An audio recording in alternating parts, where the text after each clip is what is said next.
What's going on, everybody? My name is Steven. You guys are watching the Fowler Airgun channel. Today we're going to be taking a look at the HK416. Alright guys, today we're going to be taking a look at the HK416.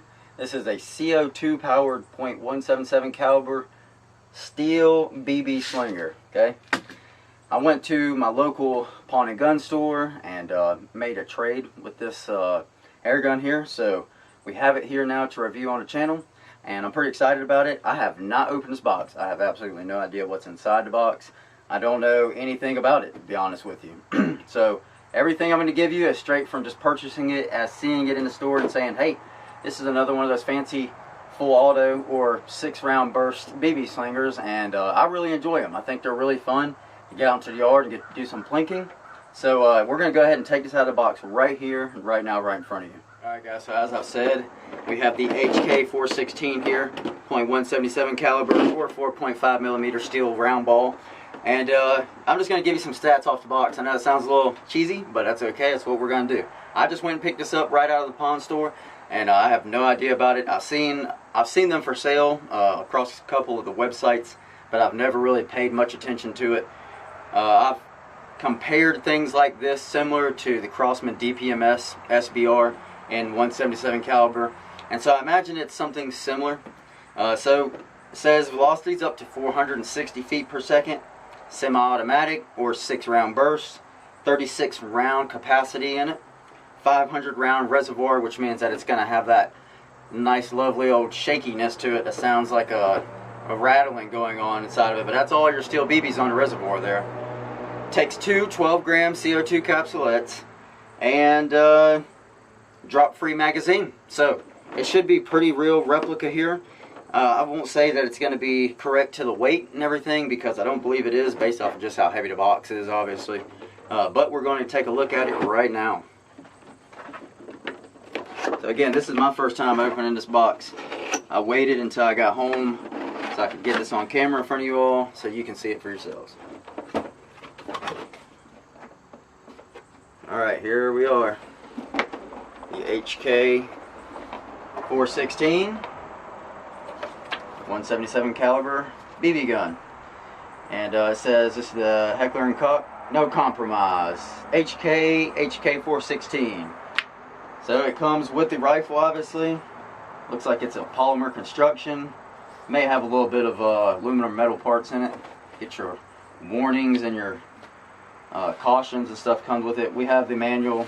I don't ever read the manual unless it's something really complicated. I've dealt with a lot of these things over the years. You may want some stats out of the manual, so just real quick, just for the sake of everybody out there, I'm going to breeze through here and see if there's anything real particular that we need to read about here, which I don't believe we really will.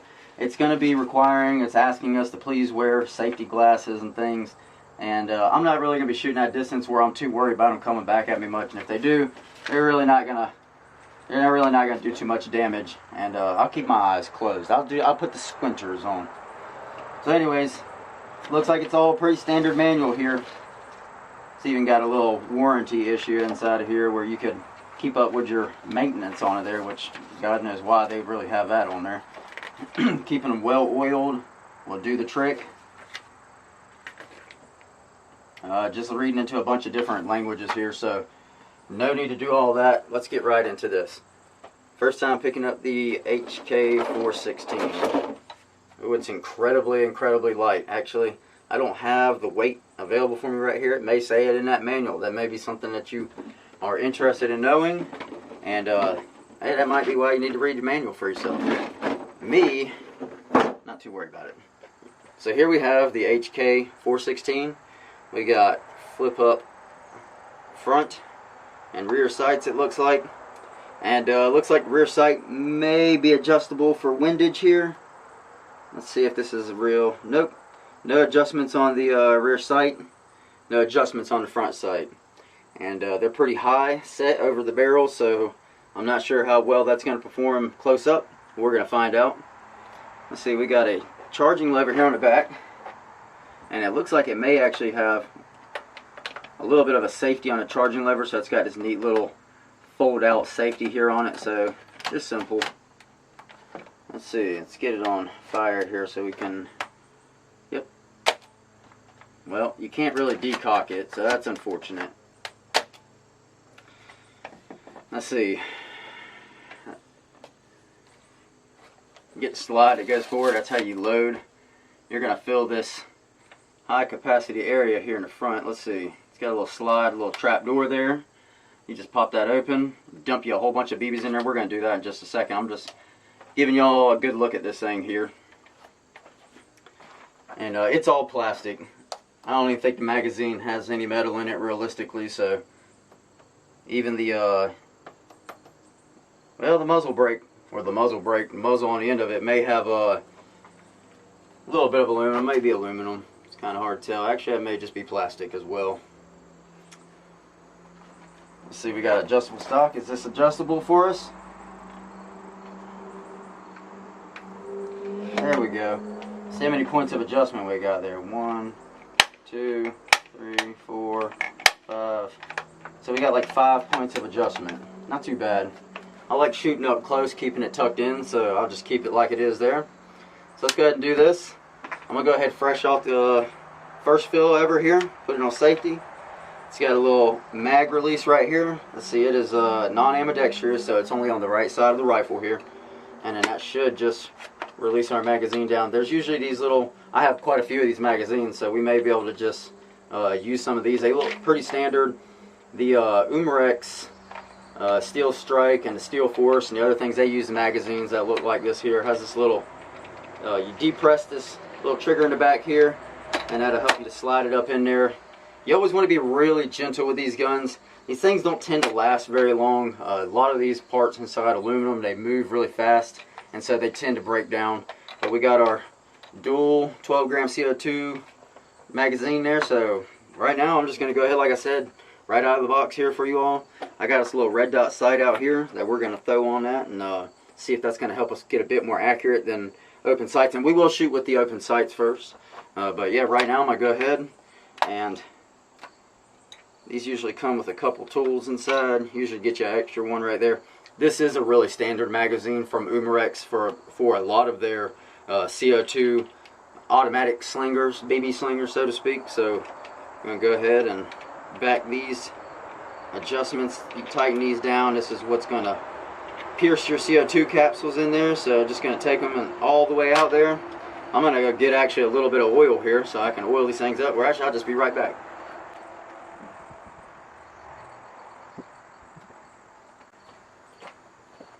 Alright, just like that. Then we're going to just take our magazine, grab you 2 fresh CO2 capsules here, drop a little bit of pellet gun oil down in the bottom there, and just going to finger tighten them. You can use your tool if you need to. I just like to run them down with my fingers first. Run them down a little bit more. I believe sometimes they want you to pierce one cartridge before you pierce the other. I've never had an issue with it, so I just go ahead and I pierce that.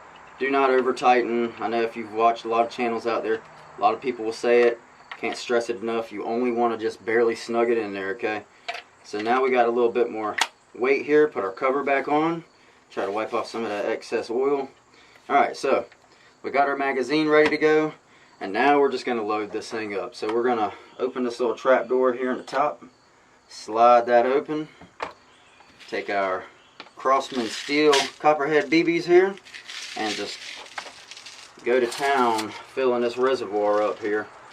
There's not any real pretty way to do it unless you got yourself some kind of square or rectangle sized funnel here. So we're just going to dump, shake it towards the back there. Hey, I actually did pretty good there. I managed not to spill any of them. Alright, and now they're kind of going. Let's see. Alright, I'm not going to fill it all the way. We're just going to go close that door back. I only ended up dropping 3 or 4 of them, so I am not worried about that. Alright, we're going to move all the stuff out of the way here. Again, this is almost like a B-roll video here for you, so you guys can see firsthand. And this is that rattly noise I'm talking about. That's that 500 BB capacity reservoir in the front there. Now all you're going to do is come right here to the side. You have this little latch that you bring all the way forward and down, and what that's going to do is allow you to give it the little famous shake. I found that if you kind of keep it sort of level but just a little bit back, and just give it a little shake. Generally, see that now it's halfway come back. It'll fill it up pretty quick.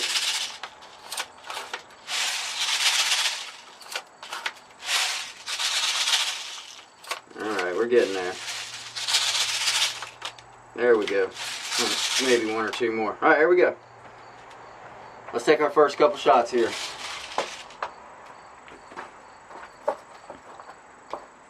So, I have us target out down there. That's 15 yards away.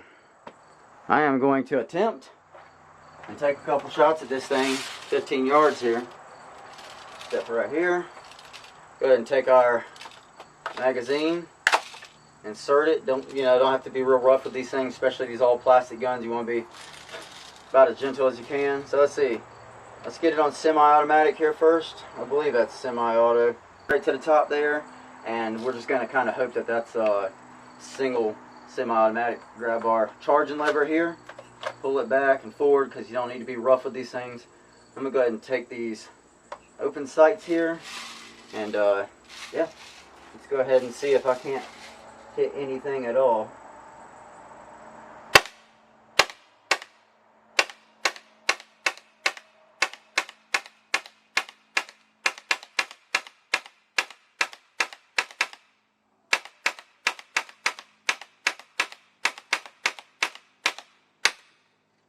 Alright, so nothing locks open, obviously.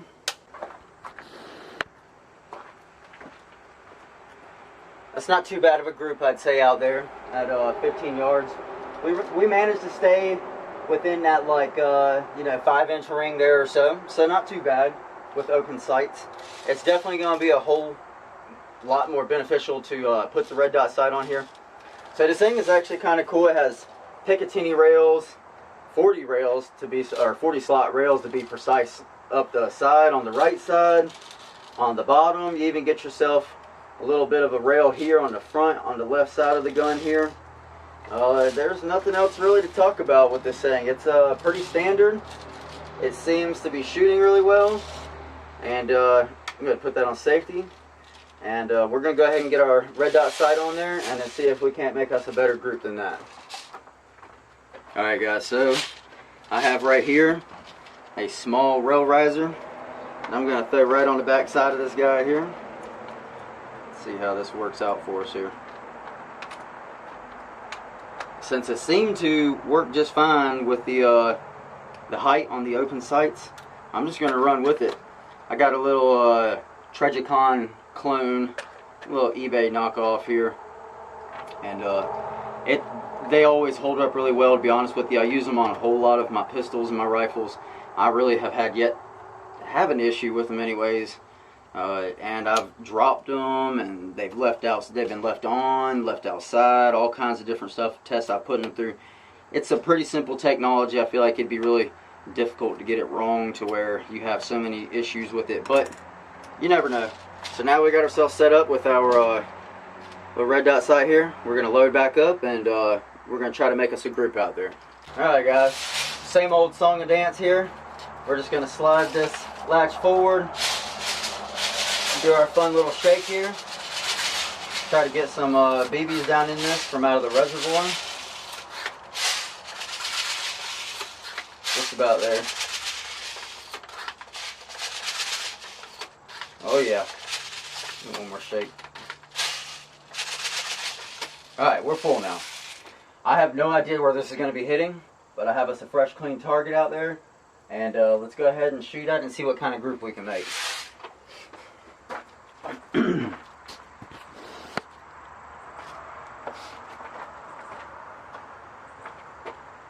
Alright guys, let me get my red dot sight on here and go ahead and charge this thing back. We'll go ahead and start in semi-automatic and just start up at the top left. Hopefully we'll hit the paper. I have no idea where this thing is sighted for, where these are going to land, but we're going to go ahead and start up there on top left and see if we can't print us a little group. Safety off, here we go.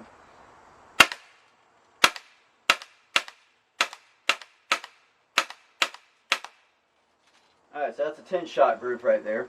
We're hitting low and to the right. And to be honest with you, from standing up and shooting, you know, we're hitting like a 2.5, 3 inch group from here. Not too bad. Let's do this. I'm going to give it a little shake. And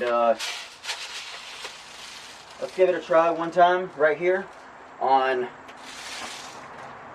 6-round bursts. I'm going to go ahead and zoom out a little bit for you all. I'll zoom back in so you can see the group. Let's go ahead and select this thing back. So all the way to the back position is going to be our 6-round burst.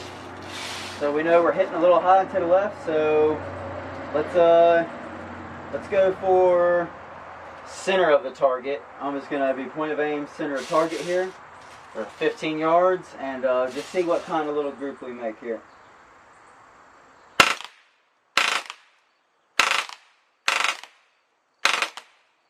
Okay, not too bad. As to be expected, we got us about a 6, maybe 7 inch group there. And I will go ahead. Now with the CO2 guns, especially when they're in this 6-round burst or full automatic, you want to kind of give it a minute or so in between really running off a bunch of CO2 shots. It's going to get really cold. CO2, as it expels into a gas, it gets really, really cold. And so velocities start to change a lot and it becomes really inaccurate. But we're going to go ahead and try and make us a couple more shots here and see if you guys can't get this a little better side of it anyways through the camera here. So I'm going to, let's see, I'm going to make an adjustment on the sight here. So let's do this. Put it on safety here. I'm going to grab my tool and I'm going to make a slight adjustment. Actually, I could probably just use my thumb here.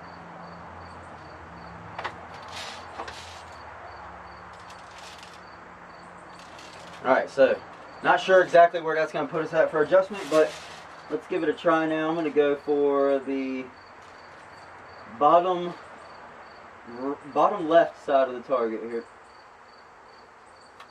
And actually, let me just go ahead and try it on semi-automatic first so we can see where we're hitting. So we're a little bit low. I'm going to adjust it again one more time to maybe bring us close to up to where we need to be. Alright, here we go. Let's see where we're hitting now. Well, still not quite there.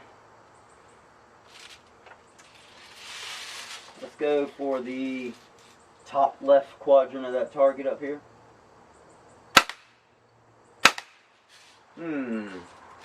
Still not hitting real good. Let's give it some more adjustment here.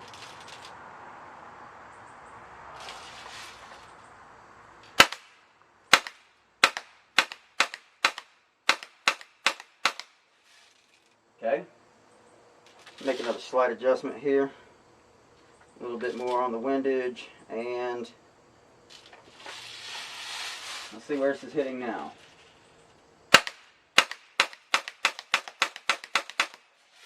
Okay, getting a little bit closer there. I'm going to stick with that adjustment. I'm going to go ahead and reload.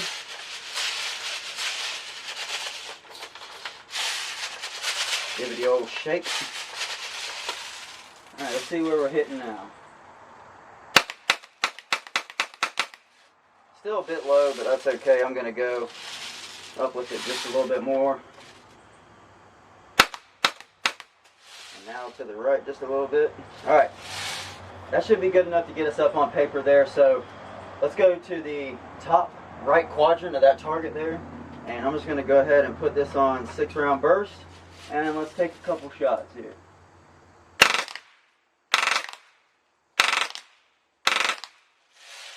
Well, as to be expected, our velocities are starting to drop. You're starting to see a lot of loss in the CO2.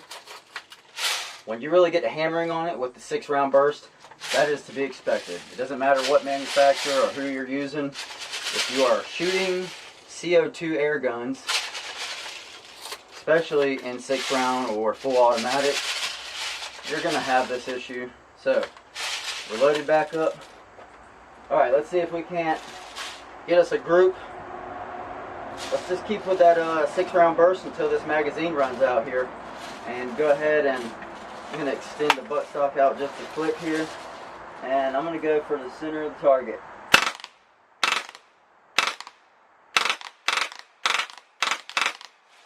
Alright, not too bad. We were able to pretty much stay on target there.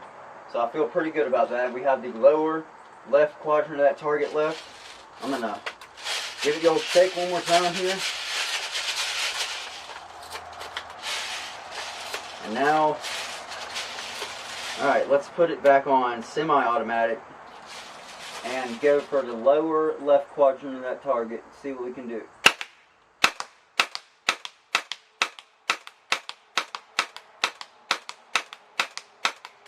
Oh.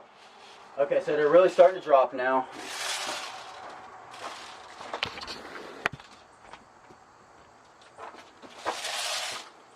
The shots are really starting to drop now. So we want to go ahead and change CO2. Go ahead and eject it there. Hit your little trigger release off the magazine there. And it's going to be still in fire, so we're going to just drop that one shot there. Go ahead and put it on safety. And now it's time to reload us some CO2 cartridge here. I just wanted to come out and show it to you all firsthand here. We're going to go ahead and drop us some more CO2 in here. And I personally don't find a need to oil every single time. I usually oil after like every 3 or 4 CO2 drops out of this. So that's just me personally. I'm not advising that that's just what you do. If you read that manual, you know, I don't read the manual, it may tell you something different. But me, I usually go about every 3 or 4. And it tends to work pretty well for me. Alright, so we have our new capsulettes in there. Put our little door back on here. Alright. And now, we're ready to shoot again. Alright. So, we're going to switch it up a little bit now. I have out there a nice line of chalk. And I'm going to see if it's possible first. We're going to start on the left side. And I'm going to dance from the left to the right here with it. Standing up, just freehand shooting. And we're going to see how many of these little chalks I can manage to shoot over. So again, they said 30 rounds. Is it 30 rounds? 36 rounds in the magazine, which is really just the secondary part of the reservoir. So we're going to take that catch, move it forward, and now we're full again here. And yep, I'm going to go ahead and I'm going to get you zoomed in there. And we're going to find out how many of these little... I got some chalk laying out there. So we got some chalk set up out there. Again, this is 15 yards, so it's what I would consider a fairly respectable distance to be shooting any kind of target at, really. You know, you set you up some cans and things, and you can definitely make contact with this. So I'm going to go ahead and go over to select single automatic here, or semi-automatic here, single round. Charge that handle back. There's no need to, you know, rack it like you're racking your AR or something. It's a plastic BB gun, you know. You want to be a little gentle with it if you want it to last. Anyways, here we go. I'm going to start on the left side, and I'm going to dance from the left to the right.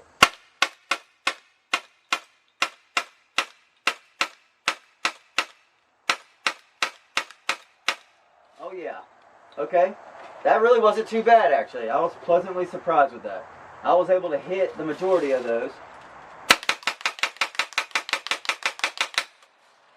Alright. Now I'm going to just fill this bad boy back up with some BBs out of the reservoir. See where we're at. Oh yeah, we're full that time. Perfect. Alright, and now we're going to go from left to right and do the same old dance, except we're going to do it this time on some 6-round bursts. So we're going to move our selector back here. And again, I'm just going to go from the left to the right here. And we're going to see if I can't manage to knock these down. Oh yeah. That's fun. That's much better. Much better. Let's see if we can get some of the other ones that are laying down there. Oh. Alright, not a big deal. Go ahead and rack us up some more BBs in this thing here. Oh yeah. It seems that when these reservoirs aren't quite as full, you actually have a little bit more room for these BBs to jostle around and find their way. There's basically a thin track that runs right across the top of this that sits down, that when you shake it out of this big reservoir up here at the top, the BBs fall down into that little bit, and then they fall off into this track here, which is where you have this little mechanism here. That's going to be the catch that holds all the BBs in. Alright, so, well, we just blasted all of our chalk up. I'm going to set some more chalk up. Alright guys, we are set back up now. I have us a whole line of chalk out there, and I'm just going to put it on that lovely old 6-round burst here. We are charged back up with some fresh BBs in there. I'm going to go ahead and move this selector back to 6 rounds here, and let's go ahead and shoot us some chalk. Alright, well that runs out real fast. We got one chalk that wants to be stubborn there. Let's see if I can get enough in here to hit that thing. Oh yeah, took it out just fine. Alright guys, well, that'll do it for that part. Alright guys, so you tell me what you think about the HK 416 here in 177 caliber or 4.5 millimeter steel BB. And I'll tell you personally, I always enjoy these little pellet or these little BB slingers. I think they're really fun. I think they're ridiculously fun, especially when you have some really fun reactive targets like that to shoot. Make a little dust down range or possibly shoot a couple cans. I think it's just really fun. It's a good way to pass the time. It's a good way to blow some money also. So, with that being said, guys, I hope you enjoyed this video. If you do, guys, be sure to give it a thumbs up and subscribe if you want to see more from it, guys. And as always, I will see you on the next one.